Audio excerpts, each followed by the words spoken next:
Thank you very much. That's a very good question, but I will actually retract before I answer that question. I'll go back to the filmmaker's journey as a storyteller, as a practitioner, as a craft master, or as somebody who is in this craft of filmmaking. I'll go back to inspire the young filmmakers on doing what should be done. What does that mean? I remember when COVID hit, I had my camera, I had my tripod, and I had my lights, and I had the sound. So I had to put my skills in the field, and my wife is a preacher. Shalom, shalom. Yes, akomeze kubagirira neza. Gitondo cyiza mwese aho muri. Imana ikomeze kubaha umugisha hamwe natwe kandi nizeye ntashidikanya ko Imana ikomeje kubashigikira kubarinda aho muri kandi mukomeje kugubwa neza. So I spent the entire COVID filming her during her sermons, and I remember actually some of the preachers thought that she was actually at church preaching or giving the sermons, but she had to come out and say, like, you know what, my husband is a filmmaker and he does this as part of the job that he learned, and that's how I happened to be on TV and on YouTube. Kwa Yesu si abantu bavuga muri quartier, si ingwara maranye igihe, nkeneye audience of one. And this is an inspiration for many of the young filmmakers and many of the creative out there, the people who have the skill set, because you may not be having the professional camera, but you can have maybe a phone or something like that, but you can still record a story. And going back to my travel, or going back to my journey of going around the world, and for me to be inspired. And who knows, I've been coming here for the past 25 years, so. All the way from Rwanda! I always use the landscape that I find. If I'm taking off, I always find the good opportunity for me to see what do I see down there, what do I see in the horizon, and what can I capture at this particular moment, because it's a special moment being up there in the sky. And when you land, you have to see, like, what do I see, who do I see, and this could be people, buildings, infrastructure, and that has really defined the way how I look at life. And for some of the people who know exactly what I do within the imaginative approach of representing stories and places, I went to my place of birth, Goma, and I filmed the chaotic situation of the streets, of the place, of the vibrancy of the streets, and all the things that you can imagine. And then I had also to film the area or the community where I live in. So filmmaking is about contrast. So if I'm to actually figure out how to express this, and once you go into places or into two different places, it gives you a whole idea of what to capture and how to capture it and how to transmit it. So my traveling has been an inspiration, you know, be it when you go to places like Japan. 今回、吉田さんが最も注目している監督がいます。ルワンダのエリック・カベラ監督、40歳です。You look at the culture, you look at the people, you go to other places, even like recently when I went to Israel, looking at, like, you know, the rituals, the celebrations, how people interact with one another. And these are the kind of things that many young filmmakers should literally look at and be able to inspire themselves and to inspire others. So my traveling has been indeed my very strong source of inspiration if I go by the beach.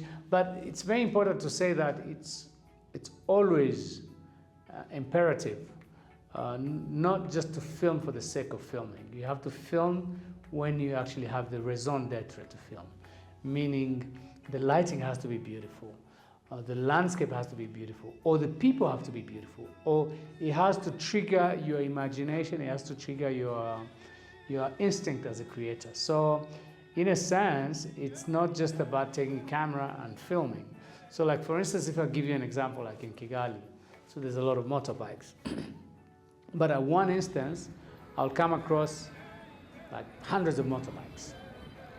Like it could be in Giti Chinyoni, it could be in Remera, and it will be a very beautiful scene. So you have to know, like your eyes and your lens, what are you looking at?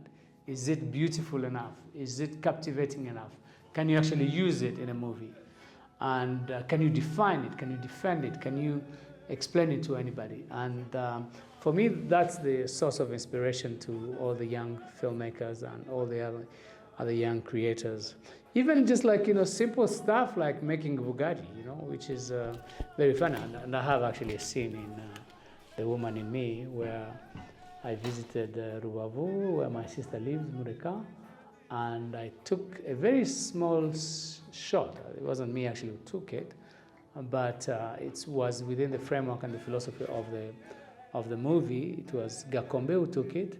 So he took the Songo Bugari, like making cassava bread, and the pounding of cassava. So it's a metaphor.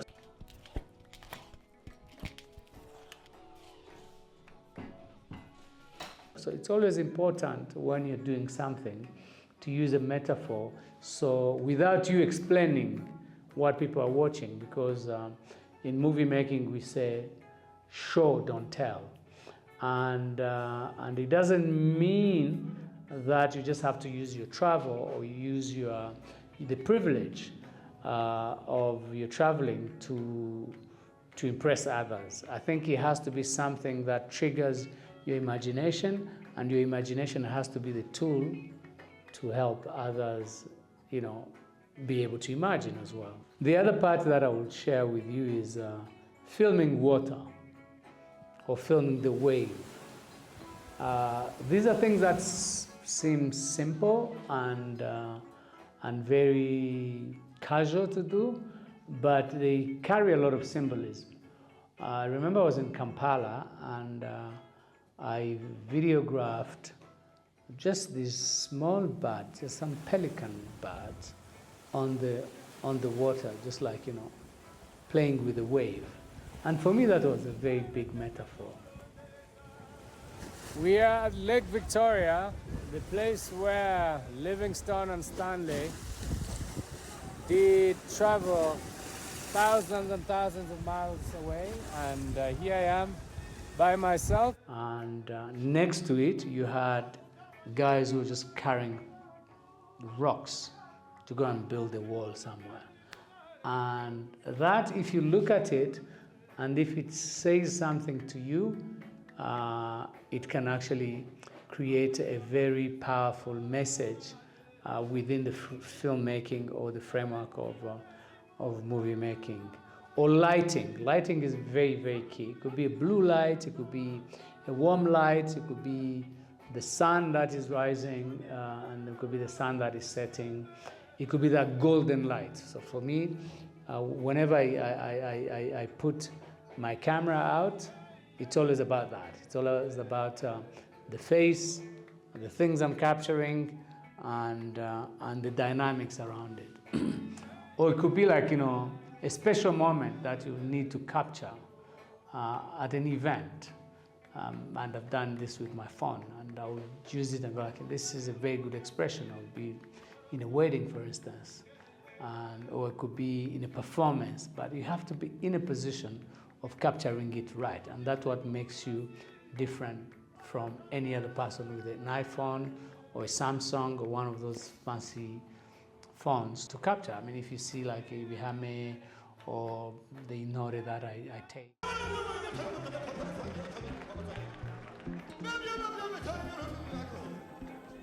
Somewhere. These are things that, for me, I don't take for granted. And my phone has always had, thousands of pictures. And I think the last time when I checked, I had like 6,000 pictures and over 500 videos. So you have to be a little bit crazy to do that, but it's not crazy crazy, but it's crazy good, because at the end of the day, if you're a creator and your brain is working in the right format, you're gonna go and revisit it and say, like, I can use this here and there. So my travel, it's not only traveling outside of Rwanda or outside of the African continent, it could be also the travel within the countryside. I mean, you can see literally the visuals that we took from Rusizi to Gitarama and Kigali, and in most cases, sometimes you don't have this kind of lighting, this kind of smooth road where there's not that much traffic. And then you go like, you know what? God is speaking to me.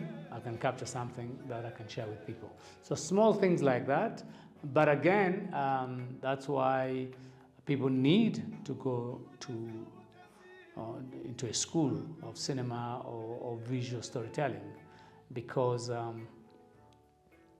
when we educate people how to capture, so you know, there's always the framing, there's always the movement, there's always the source of the light. So those are the kind of things that we teach at the Kwetu Film Institute, and that has been my mission for the past 30 years or so, and I enjoy it. And one of my friends always say that I do the business of emotions. Maybe it's not giving me money that I needed to have, but it's a beautiful business. It's a beautiful business to be involved in. It's a business that I will encourage other young men and women to be involved in. It's a painful business, and it's a business that is very rewarding. I mean, my two daughters are into the art. Erica has got Between Humans, which is an art platform and curation platform for fashion and art.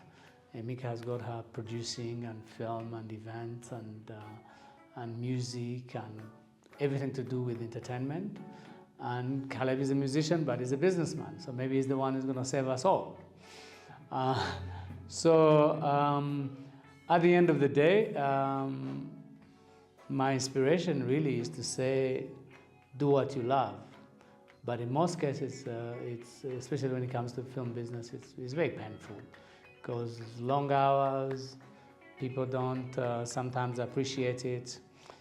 You stand a lot, you put on the lights, the setup takes time, the script takes time, the editing takes time. And the other day, my son Caleb says, like, this business of yours is very hard. Why do you continue doing it? But in conclusion, whenever I would travel, I'll be taken, let's say, to either Germany or South Africa or Kenya, and I will enjoy it. It's like, you know, which business do people send you a ticket to go and present your work? So it's it comes with its own painful moment, but it also comes with its own reward.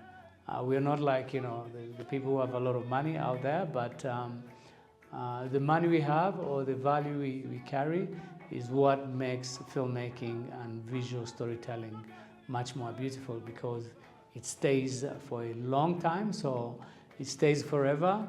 It stays engraved on screen, so 20, 30 years down the line, if you have supported a movie, I mean, I was talking to a friend of mine, said like, hey, you need to be among the patrons, but the patron who actually participates. And it's a call. I mean, that's why we have the Kwetu Film Patrons, because we want to be able to not educate, but sort of enlighten. Because even for me, when I travel outside, or when whatever we're doing here in presenting the class of teaching the young generation of storytellers, or supporting the artists, even like, you know, in the background, the kind of art we have in this place, it is in that realm of imagination of creating a new dimension of life. Underestimate the things that I will do. There's a fire starting in my heart. It's reaching a fever pitch and it's bringing me out the dark. The scars of your love remind me of us. They keep me thinking that we almost had it all. The scars of your love, they leave me breathless. I can't help